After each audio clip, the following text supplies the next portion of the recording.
Her real first name was Betty, but I'd rather just forget it.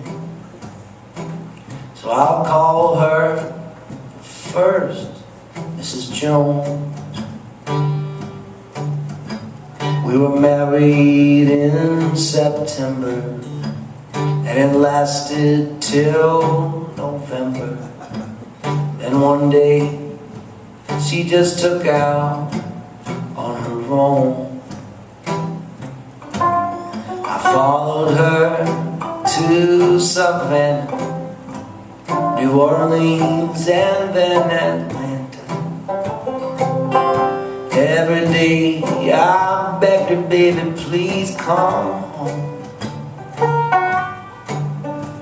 And pretty soon I started drinking, trying hard to keep from thinking just how much I love the first Mrs. Jones.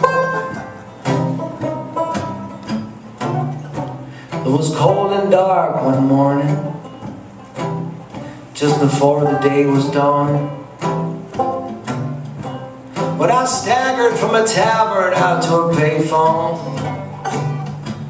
When she picked up her receiver, I said, "You're gonna come back, or either they're gonna be calling you the late Mrs. Jones." I put a pistol in my pocket. I stumbled out and hailed a taxi. I told the taxi driver to take me to her door, and I remember walking proudly. And everybody says I yelled out kind of loudly,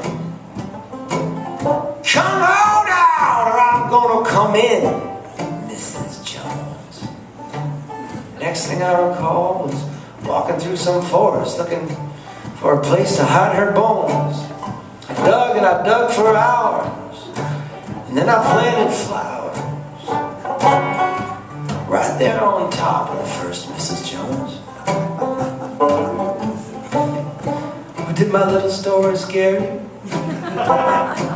Yes, I can see, because I'm so near to you. Little beads of perspiration dot your clothes. Aren't you sorry now that you left me? Pretty now, don't you want to come go with me?